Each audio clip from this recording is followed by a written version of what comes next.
ఇక తాను కోటేశ్వరుల సమస్యల గురించి మాట్లాడే ఎమ్మెల్యేను కాదు అని నెల్లూరు జిల్లా రూరల్ ఎమ్మెల్యే కోటంరెడ్డి శ్రీధర్ రెడ్డి అన్నారు.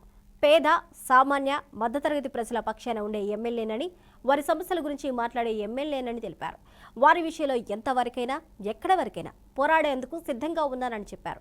ఈ మేరకు నెల్లూరు నగర కార్పొరేషన్ కార్యాలయంలో నియోజకవర్గంలోని 26 డివిజన్లకు సంబంధించి పలు అభివృద్ధి పనులు, ప్రజా సమస్యలపై కార్పొరేషన్ కమిషనర్ సూర్యతేజతో కలిసి సమీక్షా సమావేశాన్ని నిర్వహించారు. డివిజన్లకు సంబంధించి నగర కార్పొరేషన్ కార్యాలయంలో కమిషనర్ సూర్యతేజ గారితో కలిసి అభివృద్ధి పనుల మీద, అనేక రకాల ప్రజా సమస్యల మీద ప్రత్యేకంగా సమీక్ష నిర్వహించడం జరిగింది. ఈ సందర్భంగా హెల్త్ అధికారులకి చాలా స్పష్టమైన ఆదేశాలు ఇచ్చాం.